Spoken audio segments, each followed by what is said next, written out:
Chapter 5 The Breadcrumb Trail. At first the path followed a little brook that was all choked up with brambles before twisting deeper into the trees. I heard the church bell clang over and over, and I checked my watch. 12 noon.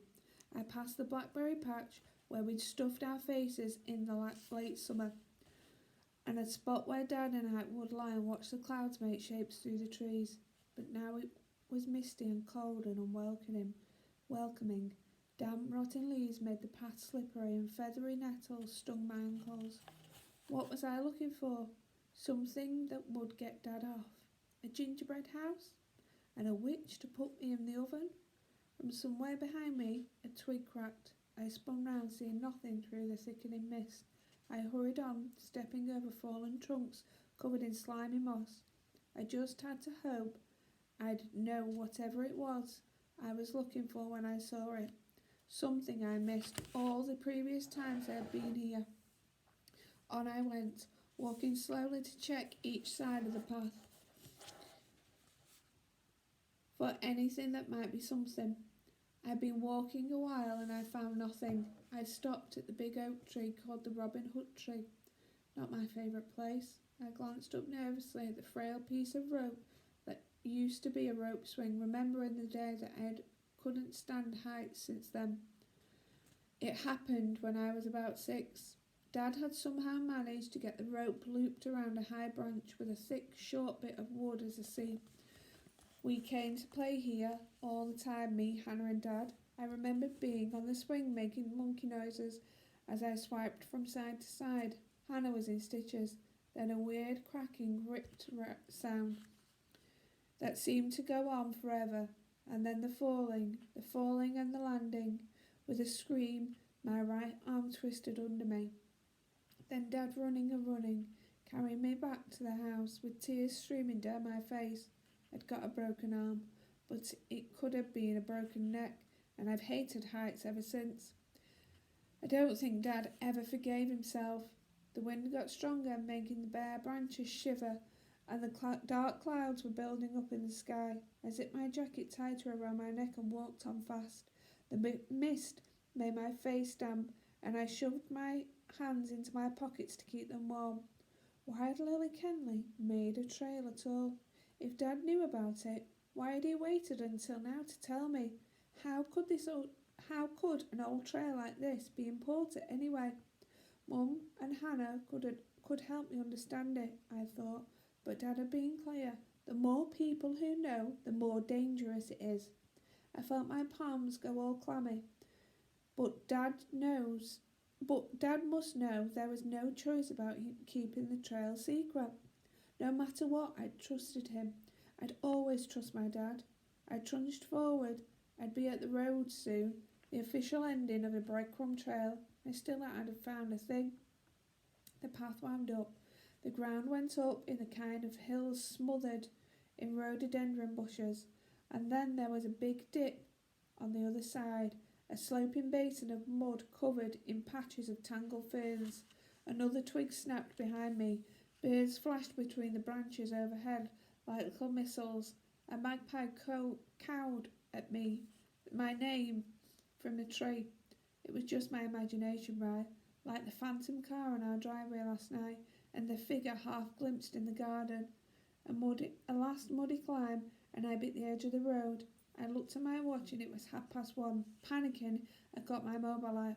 Mum should have phoned me if I was late. Why hadn't she? Searching, it said on the screen in ghostly green. Stupid, I'd forgotten the signal could be dodgy in the woods. She might be trying to get hold of me. I had to get home. I looked at the phone screen again. Still searching. I thought grimly. Just like me. No sign of our next clue. I'd have to go back over the trail again later and hope I found something. I sprinted up the slope to the road. It'd be quicker to go back that way now. I stood on the edge of the frosty tarmac and was about to step onto it when I heard a car coming. Maybe it was getting spooked in the woods that made me all jumpy, but I swerved back to hide just in time. A car revved past. Our car, Mum and Hannah in it. I was in big trouble now. I snapped open my phone Out of the hollows, I had signal again. 4 missed calls on the screen. Mum had been trying to phone me. She'd probably gone mental. Stupid, stupid. I stared at the red tail lights, then clambered up the road as I started to phone her back. But my foot caught on something and nearly sent me sprawling to the grassy verge. I crouched to look where I'd tripped. It was a rectangle of rock, and a weird thing was, it looked like the thick tufts of grass and weeds and the leaves around it had been cleared a bit, and there was a thin border of bare soil, as if someone had recently tried to dig it out. I felt a rush of excitement. My dad had done that. I remembered how the window in the attic had been wiped clean for me. They followed the breadcrumb trail. I quickly muttered the captions from the strum book to myself, but found themselves at the end. They found themselves at the end, I thought back to the old map. The trail's end written on the path where the path met the road, right here. X marks the spot. My breath came out in grey-white bursts as I scraped at the surface of the stone. It was all crusted up with leeches, and they were hard to make out, but I saw now that there were letters on it, words. I ran my fingers into their warm grooves. Bletchley Park. 6 miles. I'd found an old milestone, fallen over on its side, so it lay flat on the ground. It must have been half buried before, covered with the soil and plants.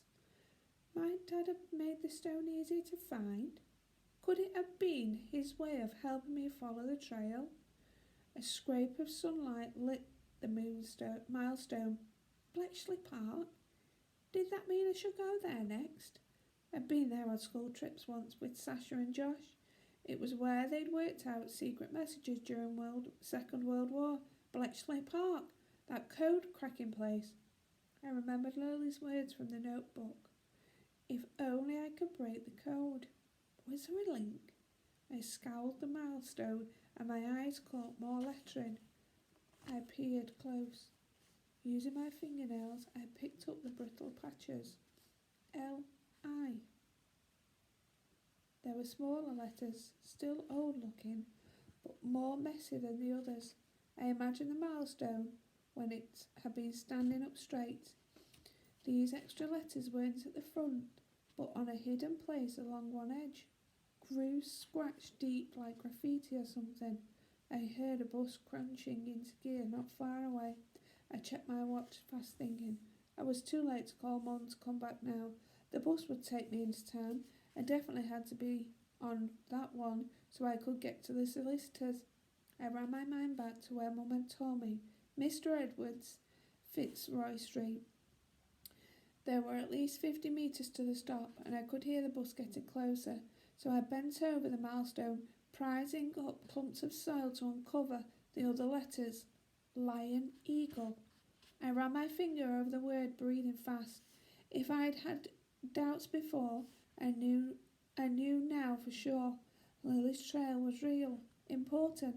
Dad wanted me to follow it. He believed in me, believed that I really could do it. It might not make any sense now, but give me time. And just then my mobile bleeped. I fumbled to get it out of my pocket and set at a sprint to the bus came into view. At solicitors with Hannah. The screen shuddered as I ran. Where are you? Go round to Josh's and get his dad to drive you here ASAP. Mum. My heart thudded. It must have been something serious. Trusting me in the car with Josh's dad behind the wheel. Even if he says he never drinks and drives anymore, there must be news about Dad. Might be good news, I tried to tell myself, but for some reason only horrible thoughts spiralled round my head.